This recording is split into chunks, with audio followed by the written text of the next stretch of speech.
नमस्कार। पिछले वीडियो में हम लोग चर्चा कर रहे थे मकर संक्रांति की। बहुत सारे प्रश्न आए कि मलमास के बारे में, तो चलिए आज चर्चा करते हैं। मलमास का अर्थ, मलमास किसे कहते हैं, इस एक माह को 3 विशिष्ट नामों से क्यों पुकारा जाता है, हर 3 साल में क्यों आता है अधिक मास, आखिर क्यों और किस कारण से इसे इतना पवित्र माना जाता है। अब सोचने वाली बात यह है कि यदि यह माह इतना ही प्रभावशाली और पवित्र है तो बहुत तरह के प्रतिबंध क्यों रहते हैं इस माह में। तमाम प्रश्न स्वाभाविक रूप से हर जिज्ञासु के मन में आते हैं, तो चलिए जानते हैं प्रश्नों के उत्तर को। हिंदू धर्म के अनुसार प्रत्येक जीव महापंचभूतों यानी जल, अग्नि, आकाश, वायु और पृथ्वी से मिलकर बना होता है। प्रकृति के अनुरूप ये 5 तत्व प्रत्येक जीव की प्रकृति निश्चित करते हैं। इन 5 तत्वों में आपसी तालमेल, संतुलन स्थापित करने के लिए अधिक मास में या मलमास में समस्त धार्मिक कृत्यों, चिंतन, मनन, ध्यान, योग के माध्यम से साधक अपने शरीर में समाहित का प्रयास करता है। इस पूरे माह में अपने धार्मिक और आध्यात्मिक प्रयासों से प्रत्येक व्यक्ति अपनी भौतिक और आध्यात्मिक उन्नति और निर्मलता के लिए प्रयासरत रहता है। इस तरह अधिक मास या मलमास या खरमास, इस दौरान किए गए प्रयासों से व्यक्ति हर 3 साल में स्वयं को बाहर से स्वच्छ कर समस्त कुंडली दोषों का भी निवाकरण एवं परम निर्मलता को प्राप्त कर नई ऊर्जा से भर जाता है। मलमास में भगवान का स्मरण करना भी जरूरी होता है, विशेषकर शिव जी की, लक्ष्मी जी की एवं विष्णु जी की। ये ज्यादा फलदायक होता है। ऐसा करने से जीवन में सकारात्मक प्रभाव पड़ता है। सूर्य उपासना भी इस माह में किया जाता है। भगवान विष्णु के पूजा का अलग ही महत्व है। मलमास को अधिक मास, खरमास, पुरुषोत्तम मास के नाम से भी जाना जाता है। नाम से ही स्पष्ट हो रहा है कि मलमास का महीना यानी मलिन मास। जिस चंद्रमा मास में संक्रांति न पड़ती हो उसे मलमास कहते हैं। मलमास प्रत्येक वर्ष के क्वार और अश्विन मास को कहते हैं। खर मास के शुक्ल पक्ष को प्रतिपक्ष कहा जाता है और हिंदू सनातन धर्म से पितरों को पिंडदान और अर्घ्य दिया जाता है। पुरखों की आत्मा स्वर्ग से धरती पर आकर अपनी संतानों को, वंश को आशीर्वाद देती है। ऐसे में मलमास में सभी तरह के शुभ कार्य जैसे विशिष्ट संस्कार, नामकरण, गृह निर्माण, आरंभ, विवाह, जनेऊ, मुंडन, यज्ञोपवीत, धार्मिक संस्कार, गृह प्रवेश, बहुमूल्य वस्तुओं की खरीदारी, नई चीज में जैसे वाहन, घर, प्लॉट, आभूषण आदि की खरीदी आदि करना वर्जित माना जाता है। मलमास के बाद से विवाह आदि मांगलिक कार्य आरंभ किए जा सकते हैं और पंचांग में अधिक मास को सूर्य और चंद्रमा की चाल से जोड़कर देखा जाता है। अब चंद्र वर्ष 254 दिन का होता है। हम लोग चंद्र वर्ष को मान के भी चलते हैं, सौर वर्ष को भी मान के चलते हैं। चंद्र वर्ष 354 दिन का, सूर्य वर्ष 365 दिन का।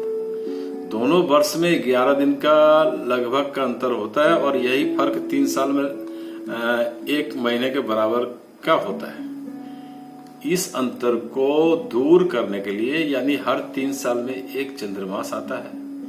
इस सौर वर्ष में एक सौर मास खरमास कहलाता है। इसी को मलमास कहते हैं। मलमास में उपासना, दान, पूजा पाठ, व्रत, साधना आदि किया जा सकता है, तीर्थ यात्रा की जा सकती है। चंद्रमास में 30 तिथियां होती है जो दोनों पक्षों में बटी है। शुक्ल पक्ष में 1 से 14 और फिर पूर्णिमा आती है। पूर्णिमा सहित कुल मिलाकर 15। कृष्ण पक्ष में 1 से 14 फिर अमावस्या के साथ 15। सौर वर्ष से 11 दिन 3 घटी 48 पल छोटा है चंद्रवर्ष। इसलिए हर 3 वर्ष में इस माह में 1 महीना जोड़ दिया जाता है। सौर मास का आरंभ सूर्य की संक्रांति, जो कि एक संक्रांति से दूसरी संक्रांति के समय 12 राशियों को 12 सौर मास प्राय 30-31 दिन का और कभी कभी 28-29 दिन का भी होता है में बांटा जाता है। सौर वर्ष के 2 भाग, उत्तरायण सूर्य का गमन जो होता है 6 माह का, और दक्षिणायन भी 6 माह का, यानी कि मूलतः सौर वर्ष 365 दिन का होता है। मकर संक्रांति के दिन सूर्य उत्तरायण होता है, उस दिन से ही शुरू होता है। जबकि सूर्य धनु से मकर राशि में प्रवेश करता है एवं सूर्य कर्क राशि में जब प्रवेश करता है तो उसे दक्षिणायन होता है। चंद्रमास के नाम जैसे हम लोग जानते हैं चैत्र, वैशाख, ज्येष्ठ, आषाढ़, सावन, भाद्रपद, आश्विन, कार्तिक, माघ, पौष, मार्गशीर्ष, पौष, माघ, फाल्गुन। सौर मास के नाम है मेष, वृषभ, मिथुन, कर्क, सिंह, कन्या, तुला, वृश्चिक, धनु, मकर, कुंभ और मीन। तो सूर्य का जो महीना है ये राशियों के नाम से है। सूर्य धनु संक्रमण से मकर संक्रमण तक मकर राशि में रहता है। इसे धनुर्मास भी कहते हैं। इस माह का धार्मिक जगत में विशेष महत्व है। चंद्रमा की कला की घटने वाले दोनों पक्षों, बढ़ने वाले दोनों पक्षों, कृष्ण और शुक्ल पक्ष, जो कि 1 माह का होता है, वही चंद्रमास कहलाता है। यह दो प्रकार का शुक्ल प्रतिपदा से आरंभ होकर अमावस्या को पूर्ण होने वाला अमांत मुख्य चंद्रमास है। कृष्ण प्रतिपदा से पूर्णिमांत पूरा होने वाला गौण चंद्रमास होता है। यह तिथि के अनुसार कभी कभी 29, 30, 28, 27 दिन का भी होता है। चंद्र वर्ष सौर वर्ष से 11 दिन 3 घटी 48 पल छोटा है, इसलिए हर 3 वर्ष में उसमें 1 महीना जोड़ दिया जाता है। सौर मास 365 दिन का और चंद्रमास 355 दिन का होने से प्रतिवर्ष 10 दिन का अंतर, लगभग 10-11 दिन का अंतर आ जाता है। इस 10-11 दिन को चंद्रमास ही माना जाता है। ऐसे बढ़े हुए दिन को मलमास या अधिक मास कहते हैं। चंद्रमा अश्विनी से लेकर रेवती तक के 27 नक्षत्र जो है नक्षत्र मंडल में 27 दिनों तक 27 नक्षत्र में विचरण करता है। यह नक्षत्र मास कहलाता है। सूर्य धनु संक्रमण से मकर संक्रमण तक मकर राशि में रहता है, इसे धनुर्मास कहते हैं। प्राचीन काल में काल गणना के समय से ही अधिक मास का तिरस्कार किया जाने लगा था और शुभ कार्यों में से इसको वंचित कर दिया गया था, जिससे परेशान होकर मलमास भगवान विष्णु के पास गए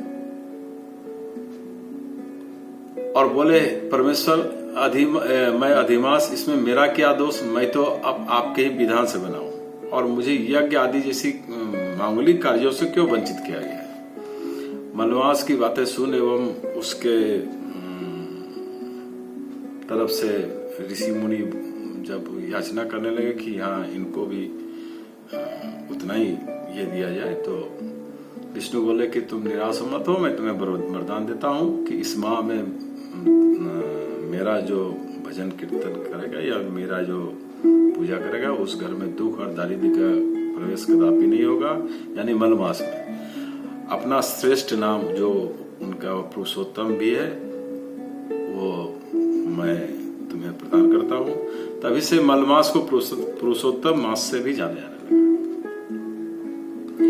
आमतौर पर लोग खरमास और मलमास के अंतर को थोड़ा समझने में गलती करते हैं। ऐसे में मलमास को ही खरमास समझ लेते हैं, जो सही नहीं है। सूर्य के धनु या मीन राशि में गोचर करने की अवधि को ही खरमास कहते हैं। खर शब्द संस्कृत शब्द से है, जिसका अर्थ है गधा। खर एक असुर का नाम भी है। एक बार सूर्यदेव 7 घोड़ों के रथ पर ब्रह्मांड की परिक्रमा कर रहे थे। उसके बाद परिक्रमा के बाद जब घोड़े जब थक के रुक जाते हैं, प्यासे होके थक गए और रुक गए, तो सूर्य ने उन्हें एक नदी के किनारे बांध दिया और आराम करने लगे। लेकिन तभी उन्हें अचानक एहसास हुआ कि सूर्य अपनी परिक्रमा को यदि रोक दे तो संसार की सारी गतिविधियां का क्या होगा। और वो तनाव में आके नदी किनारे खड़े 2 गधों को यानी खरों को अपने रथ में जोत के निकल पड़ते हैं कि तब तक घोड़े अपना प्यास बुझाए आराम करें। लेकिन उन्हें जब ये एहसास होता है कि घोड़े की जगह उन्होंने गधों को जब अपने रथ में बांधा, तो उनकी गति बहुत ही धीमी हो गई और उस महीने जो उन्होंने परिक्रमा की वो काफी देर हो चुकी थी, जिसके चलते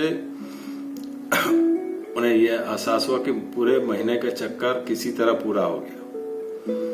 अब उन्होंने रथ के घोड़ों को फिर से अपने रथ में जोड़ा और इस महीने में जो घटना घटी वो सूर्यदेव के गति को प्रभावित कर गई। वो इंसान के कामकाज को भी प्रभावित कर सकती है, जो सूर्यदेव के गति को प्रभावित कर सकती है जो जिस महीने, तो वो इंसानों पर कितना इसका प्रभाव पड़ सकता है, इसलिए ये कथा भी प्रचलित है। और खर का अर्थ दुष्ट भी होता है और इस माह का अर्थ महीना होता है। मान्यता है कि खरमास कि इस माह में मृत्यु आने पर व्यक्ति नरक जाता है, मान्यता है। एकादशी से भगवान विष्णु 4 माह के लिए, देव शयनी एकादशी से भगवान विष्णु 4 महीना के लिए योग निद्रा में चले जाते हैं। इसलिए इस 4 महीनों को चतुर्मास भी कहा जाता है और इस 4 महीनों में भगवान विष्णु की आराधना से वो खुश होते हैं। अधिक माह के अधिपति स्वामी भगवान विष्णु को ही माना जाता है। पुरुषोत्तम भगवान विष्णु का एक नाम है, इसलिए अधिक मास को पुरुषोत्तम नाम से भी पुकारा जाता है। अब काल गणना पद्धति से हर चंद्र मास के लिए एक देवता निर्धारित किया गया है। चूंकि मास सूर्य और चंद्रमास के बीच संतुलन बनाने के लिए प्रकट हुआ, तो अधिक मास, तो इस अतिरिक्त मास का अधिपति बनने के लिए कोई देवता तैयार न था। ऐसे में ऋषि मुनियों ने भगवान विष्णु से आग्रह किया कि इस माह का भार अपने ऊपर ले। भगवान विष्णु ने इस आग्रह को स्वीकार कर लिया और इस तरह यह मलमास के साथ साथ पुरुषोत्तम मास या अधिक मास भी बन गया। पुराणों के अनुसार दैत्यराज हिरण्यकश्यप ने एक बार ब्रह्मा जी को अपने कठोर तप से प्रसन्न कर लिया और उन्हें अमरता का वरदान मांगा। चूंकि अमरता का वरदान देना निश्चित यानी कठोर नियम के अंतर्गत आता था, इसलिए ब्रह्मा जी ने उन्हें कोई अन्य वरदान मानने को कहा। तब हिरण्यकश्यप ने माना कि संसार का कोई नर नारी पशु देवता या असुर उसे मार न सके, वह वर्ष के 12 महीना में मृत्यु प्राप्त न हो। जब वो मरे तो ना दिन का समय हो ना रात का समय हो, और वो ना किसी अस्त्र से ना मरे ना किसी शस्त्र से मरे, उसे ना घर में मारा जा सके ना घर से बाहर मारा जा सके। इस वरदान के मिलते ही हिरण्यकश्यप स्वयं को अमर मानने लगा और खुद को भगवान घोषित कर लिया। समय आने पर भगवान विष्णु ने अधिक मास में नरसिंह अवतार यानी आधा पुरुष आधे शेर के रूप में प्रकट होकर शाम के समय देहरी के नीचे अपने नाखूनों से हिरण्यकश्यप का सीना चीरकर उसे मृत्यु के द्वार भेज दिया। खैर, आज आप लोग समझ गए होंगे कि खरमास, अधिक मास, पुरुषोत्तम मास, मलमास का क्या महत्व है, इसके वैज्ञानिक कारण भी क्या है, सौर वर्ष और चंद्र वर्ष। आज यही समाप्त करता हूं। मैं सुबोध कुमार मिश्रा, फिर मिलते हैं किसी नए विषय पर। अपना ध्यान रखें। धन्यवाद।